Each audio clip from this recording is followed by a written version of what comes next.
came into my life unexpectedly. I was kneeling on my knees, thinking of remedy. I bow down and pray. Hello everyone, this is Pastor Irwin and welcome to Patotoo Online Ministries Coffee Breakthrough. And with me as always is with my wife. Hi, everybody. Yes, hello everyone. And today you'll be, you're here for a treat because I have here a dear friend of mine from the United States. His name is Reverend William Kellar. And please help me. A round of applause to my friend, Mr. William Kellar. Wow, what an intro. Yeah. And today is we are going to talk about the homeless ministry. You know those people who are homeless, and actually, I was browsing my Facebook, just a few days ago, and I was like troubled. Every time I browsed the Facebook, I saw these people engaging with homeless, and they have these varieties of issues and those things that they are doing to the homeless people, and it hurts me. So as I browse in my Facebook, I saw William's post, and it hurts me also. Same as what I have watched, and there's a person who is he passed by this homeless person, and instead of helping, he bullied this homeless guy. Oh, what a scene! It breaks my heart.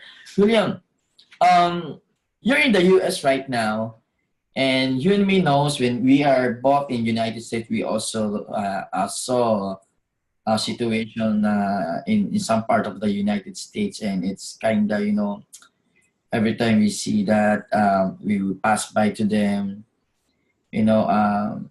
it's really like breaking my heart.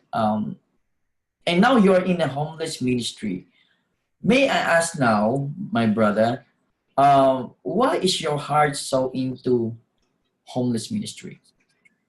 Well, I'll tell you, Irwin, I was called actually to do it, and I was called kicking and screaming. Okay, it wasn't like, well, what am I going to do tomorrow? I know, a homeless ministry. No, it was God saying, son, I want you to help me. And I mean, you can't ignore that. So the ironic thing is I have a unique perspective because my family and I were actually for a while. We were living out of our van, and we had our kids, our dog, everything pretty much that we owned that we could have. And so it's reinforcing, I guess, is the word to call and wanting to get involved with it, which I'm actually taking the first step of doing. There's a thing out here called a Santa Diego Rescue Mission. They help out homeless people. They have a shelter for them, and they have a Inhouse Residency type thing that I got my foot in the door there, and it's a one-on-one discipleship. Good. Another man that I'll disciple, and also chapel services. I'll be doing sermons and stuff like that. So, but no, the call is there, and God said, "Hey, this is what I want you to do." So, I'm doing it. Okay. It is God, no? It is God who had, given this ministry to William. So may I ask, Mr. Kellar, were you the one who organized it from the start? Because I don't have much idea about the ministry that you're leading. How is it? How does it work out in your ministry? What specifically are you doing? Well, the thing is that when I first was called to do it, I didn't know how to do it. I didn't know what I was doing, where to go, where to start. But you know why? because I was trying to do it myself. Okay. Prayed and prayed and said, God, I'm giving it all to you. Guide me. You want me to do this? Show me how. That's when he, pretty much put in my path, paying attention to this, paying attention to that. And so this is the very, very beginning, this rescue mission. I haven't even started it yet, but I will be. But I think that with even when God calls you, that it's natural human nature. We want to grab it and do it all ourselves. Okay, God, I got it from here. Can't do that. You got to have Him guide you all the way. That's right. Even us in the ministry, my husband here, he was actually feeling his way in the dark at first when he was called into the ministry by the Lord. He didn't know what to do, and I myself I really also. don't know. Yeah, I really don't know what to do. I was just trying to support him and give him the things that he would need, and then we came across CLI, and I think that's where you two met, right? Yes, In Christian Leaders Institute. I saw him there. In the most difficult part is the first stage, whereby you feel like you're in the dark place. You don't know what to do. That is where God will come in and guide you. Yeah. Because acquiring your own ministry. There's a lot of ministry. There's a street ministry. A bar ministry, a lot of ministry. But William is correct in a way where he says that it is the Lord who will direct you and lead you to your ministry, right, to where you should belong. And different from him, he is in the homeless ministry. I was given by God to minister to all those people who are working and sacrificing for their loved ones. They are those people who work abroad. Now, this is a very good topic because he's in the homeless ministry. My ministry is to those people who are working. Amen. And Amen. this is the top. This is where the topic will go in, because the question here is this: if you see two people, okay, one is begging, and one is walking, going to work. Should you? William is getting ready. Should we? Yeah, let's say the man is going for work. Okay, then the beggar is here. The beggar asks, will you please, spare me some money because I have not yet eaten my breakfast? Okay? And this man who is rushing going to work says no to the beggar, to the homeless. What should we feel? What is our reaction in that situation? Okay, that is where you separate the friends. Kellar for the homeless. So now I will be on the side of the one working. So what should we feel about it?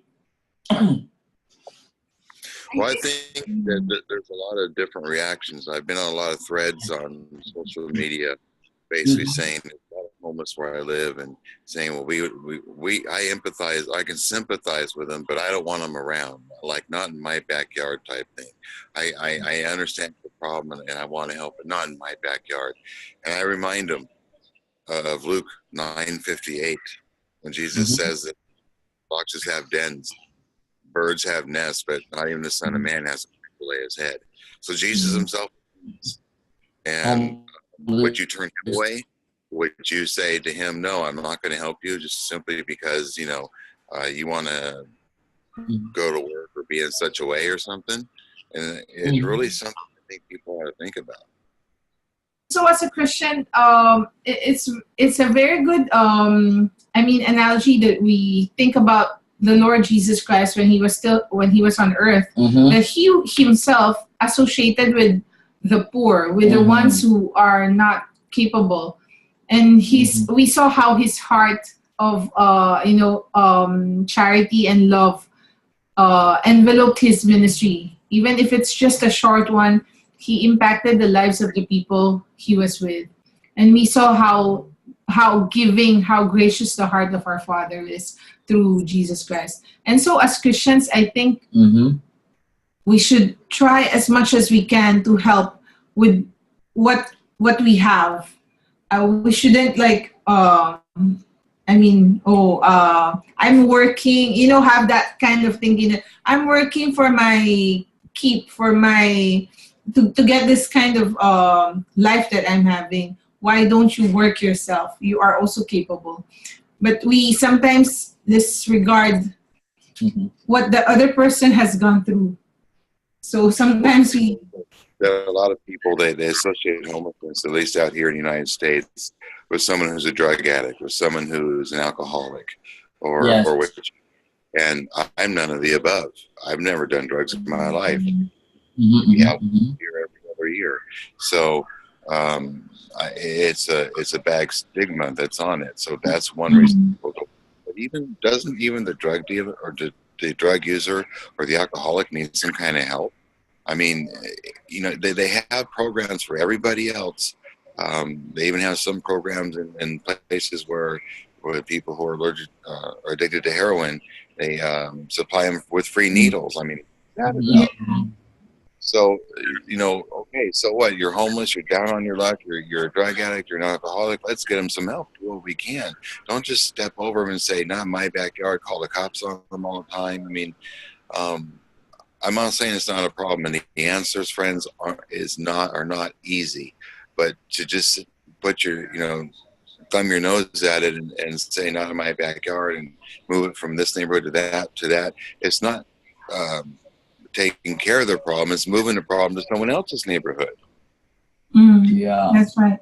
I think the problem here is simply assuming the assumption. You assume something like you saw a beggar or you saw a homeless person, you label him as a drug user, without knowing what is what. That is a problem. When you assume something, you jump to conclusions, you condemn them, that because of your addiction, you became like that. But the truth is, no one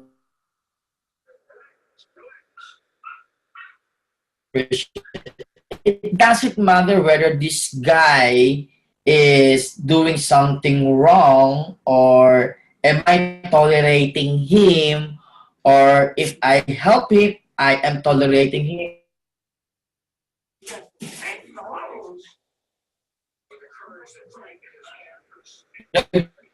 Regardless of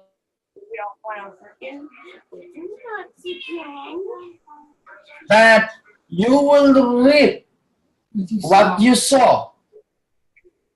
Amen. You will reap what you sow. So if you help him, regardless of whatever situation he is at, the Lord will still reward in what you do.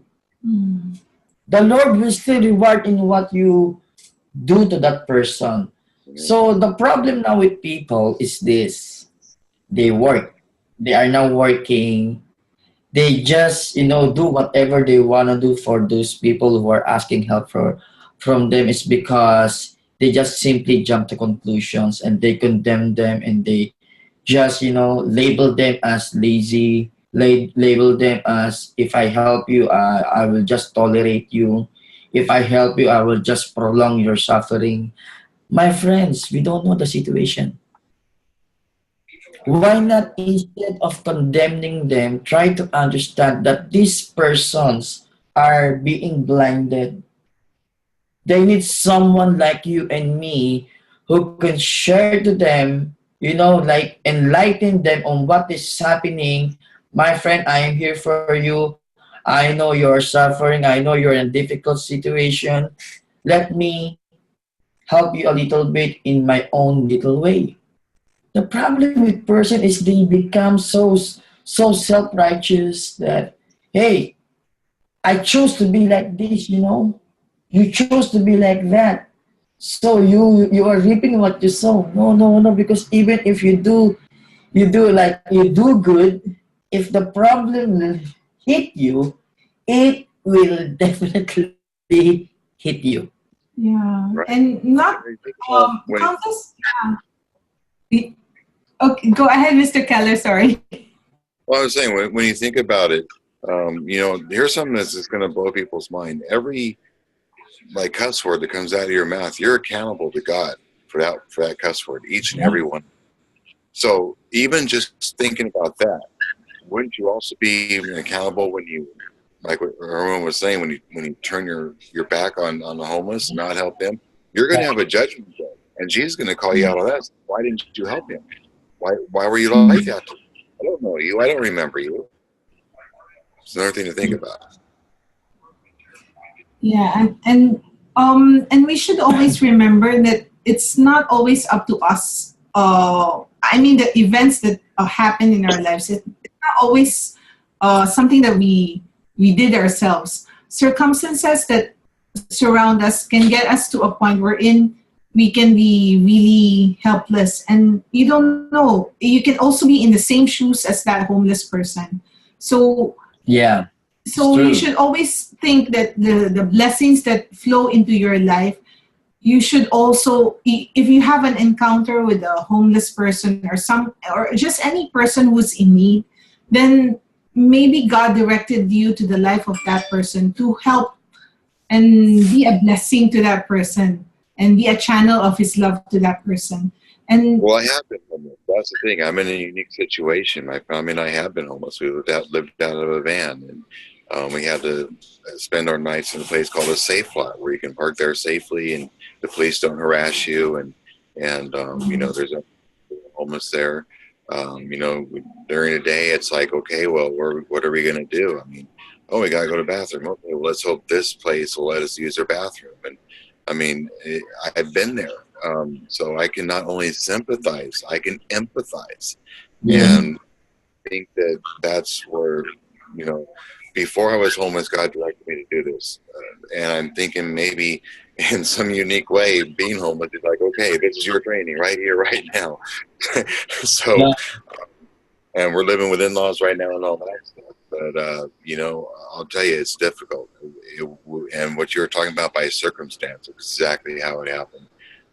Again, I'm not a drunkard. I'm not an alcoholic or anything like that, but it was circumstance. And, the thing is we never gave up our faith in God, and Yeah. matter of fact, that notes has strengthened it. And yeah. I also have one experience, whereby there was one guy who was having a coffee, and there's a homeless individual, that is about to pass by, and he said, "Brother, have you taken your breakfast?" Of course, the homeless said, "No, God bless." I said, I said, I just stopped and look at the homeless guy's reaction, and he was. And I said, "Lord, what should be my reaction about it?" The guy said, "God bless to the homeless," and it's not an offense to say God bless to that guy. But on the other hand, I just closed my eyes, and I said, Lord, please give me a verse about this. The guy said, "God bless to the guy." I know it's not an offense, it's a good thing to do, but there's something that is lacking here. And God gave me James chapter 2, verse 15 to 16.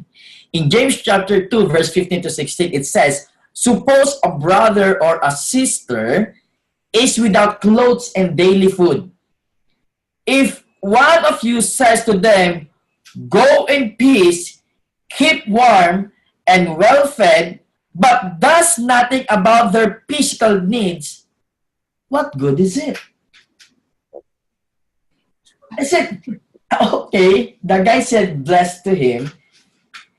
He wished him a blessing from God, but did not do anything, because simply the homeless needs something to eat physically. This is what the Bible is saying. And God bless without doing anything. So I said, let me buy you a meal. Amen. Yes. And then after buying a meal, I gave him and said, "This is the real God bless." Right.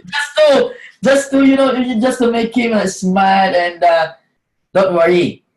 That person never do bad things to you. He said, "Why? He is so rude." No, he's not rude. He is the one who reminded me to give you this. Without his God bless, you will not get my attention. Right. So Yeah, absolutely. Thank God for you for Yeah. God giving that verse. That's an awesome verse. Yeah, I said to him, do not be discouraged. Everything in every circumstances that is happening with us, it is the will of God. That person is my trigger, my blessing trigger. He said, God bless, I need to do something because I heard him say something to you. So because of him saying things to you, you got my attention and this is your food. Do you have a big homeless population where you guys live, or is it Here just in very? Singapore we are here in Singapore. It's very big, bro. As big as your town only. The whole country.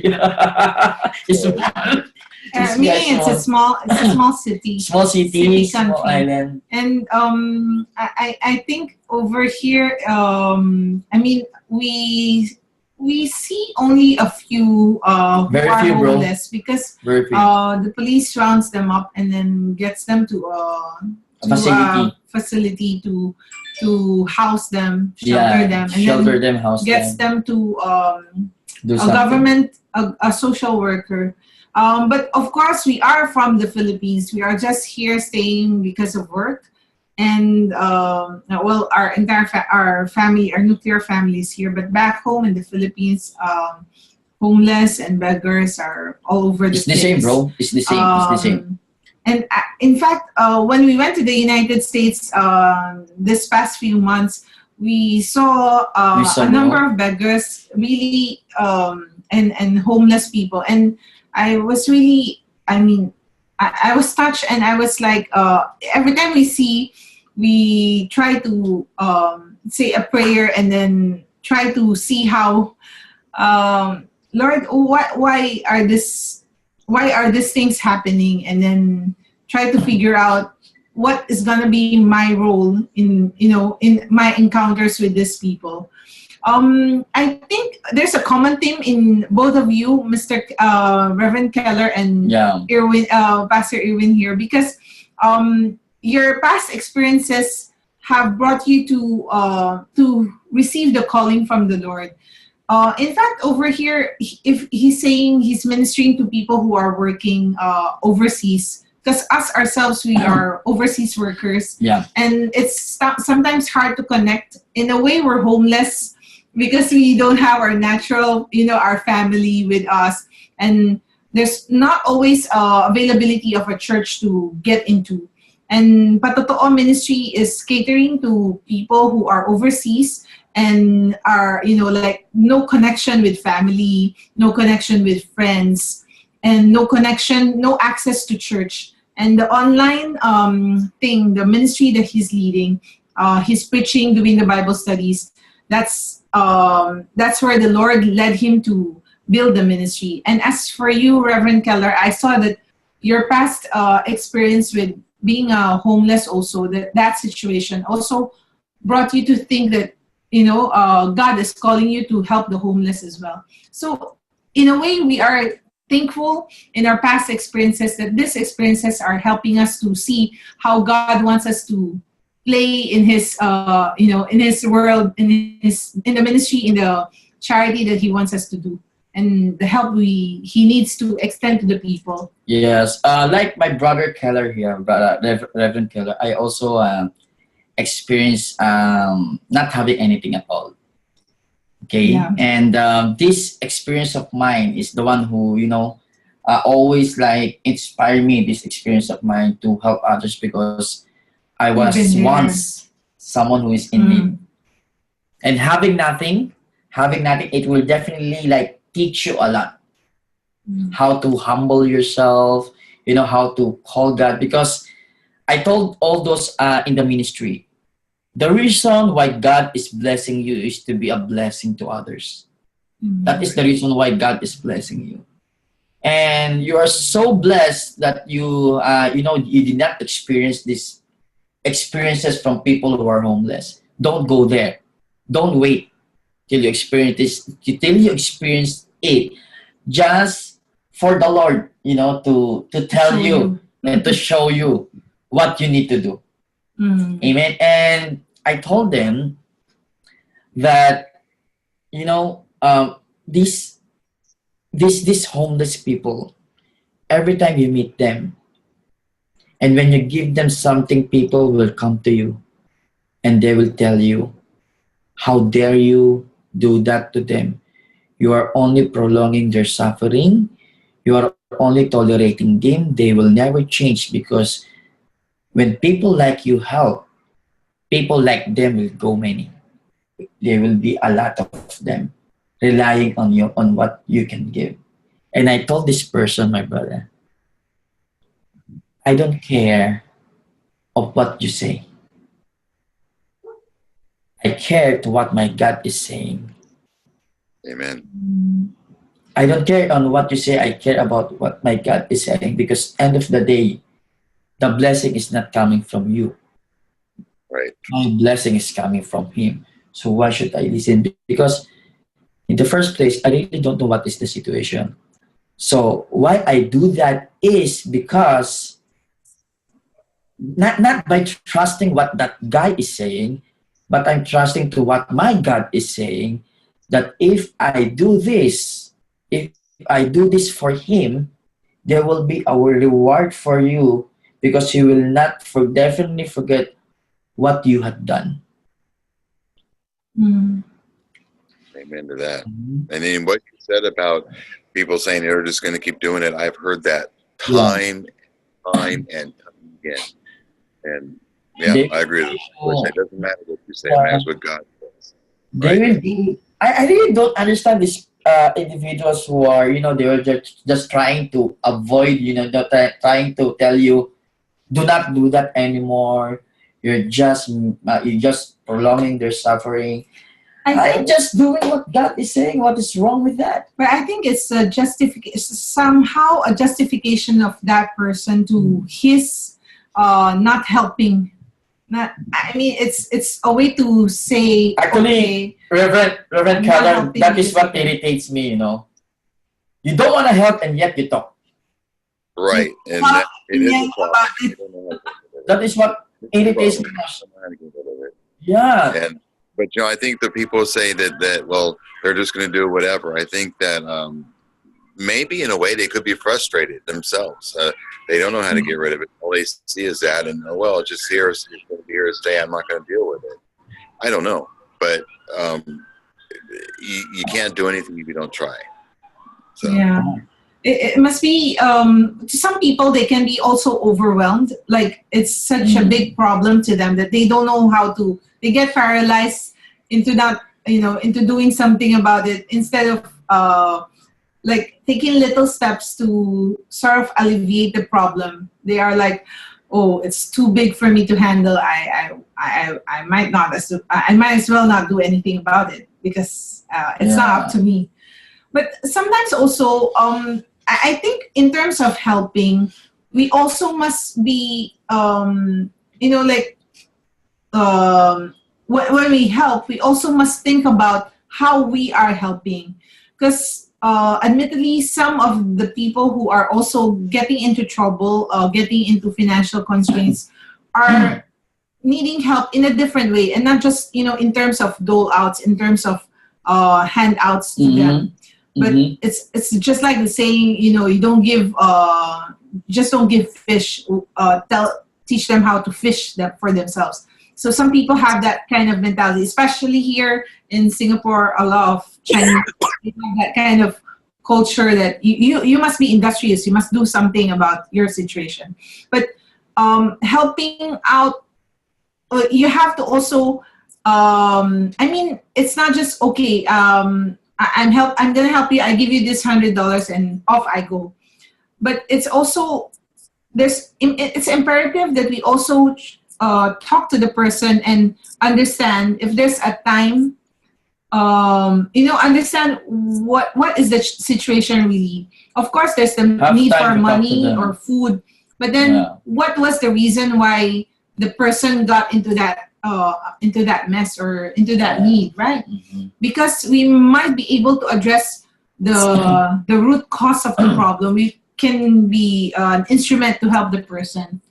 Yeah. I think it's not just like blindly, okay, I give you this, I give you that, that is helping, I'll go. So it's not going to be like that. I'm sure Reverend Keller here has, in your experience, helping with the homeless, now, do I make sense to? do I No, make sense? you make total sense because you make total sense, and I like how you used the teach a man to fish and he'll eat, for the rest of his life, and that's what it's about. It's taking the word to them, it's taking compassion to them, but it's not just like, okay, here you go, here's your word, let's pray, God bless, bye, and you're done. No, it's more Yeah. than that. It's brother, let's talk about what we can do for you. What have you done before you're homeless? Do you have any, whatever, and that's what it's all about. You nailed it right on, hit the nail on the head with that, and Yeah. exactly. It's not an easy solution to the problem, but that Mhm. doesn't mean you give up. And sometimes I feel like I'm, just a little guy in this whole sea of people that don't want me around, don't want me helping these people. But then, and how am I going to do it? But Jesus, what did he do? Take 2 loaves of bread and fed the multitude, right? Yes. So with faith, anything can happen, anything can be done.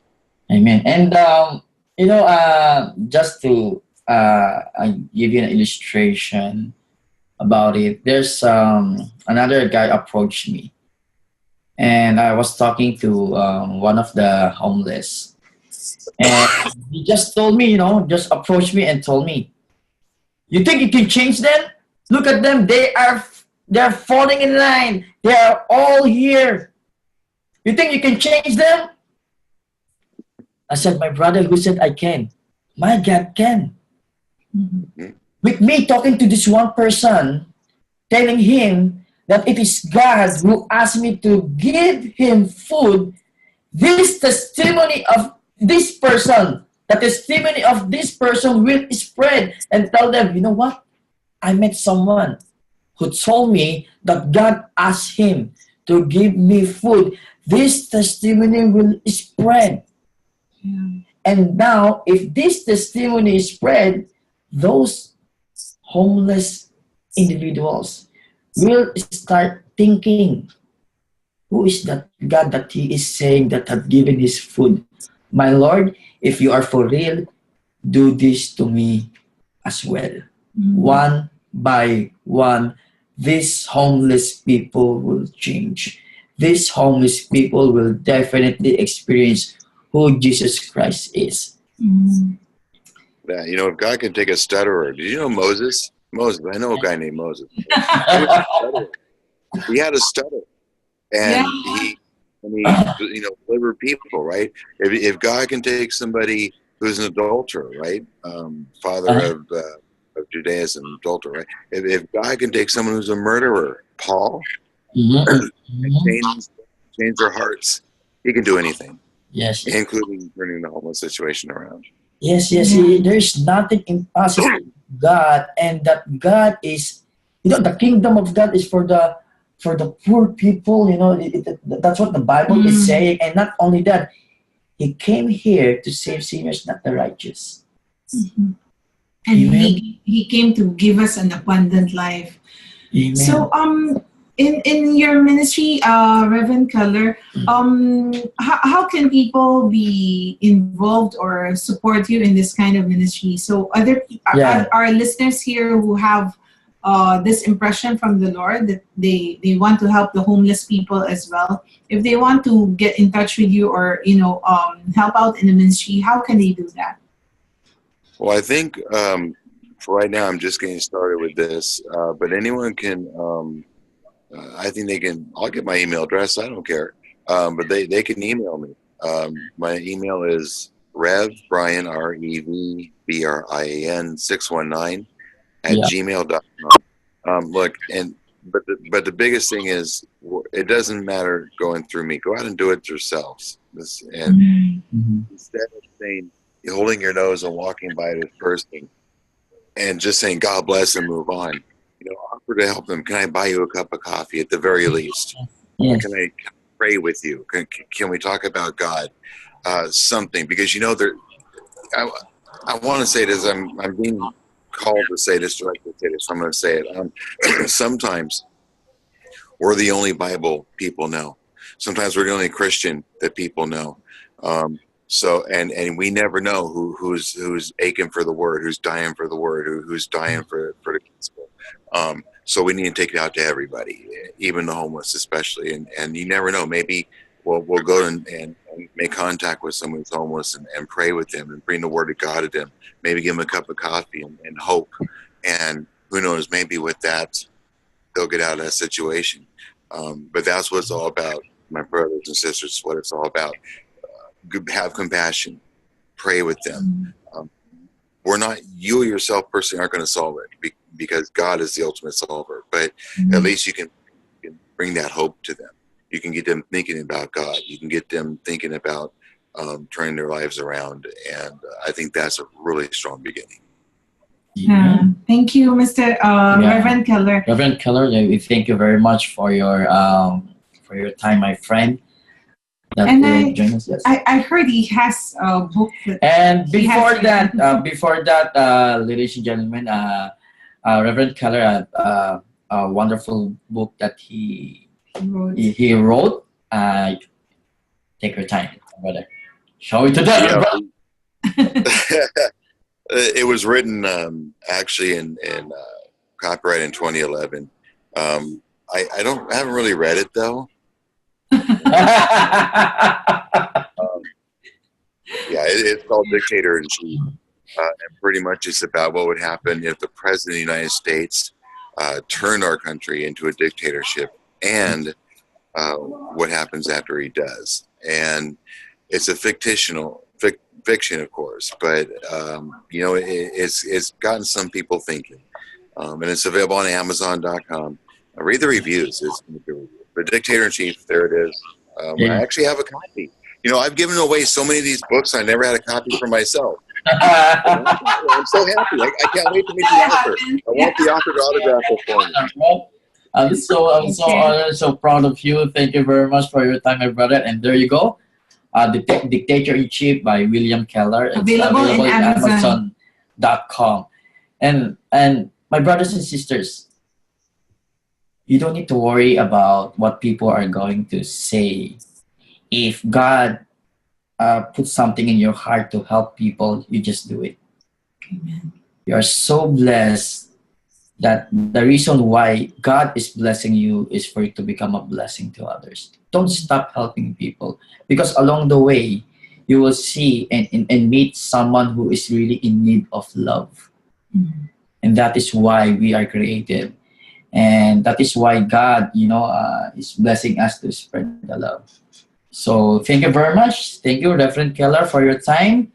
Ladies and gentlemen, this is Pastor Irwin of Patato Online Ministry. This is the Coffee Breakthrough with WYTV7, and together is with my wife. Hi, Dr. Rhoda. Have a good day. Have a good day, everyone. And Patato Online Ministry, as I'm saying, I'm Pastor Irwin of Patato Online Ministry. My testimony for God's glory. God bless everyone.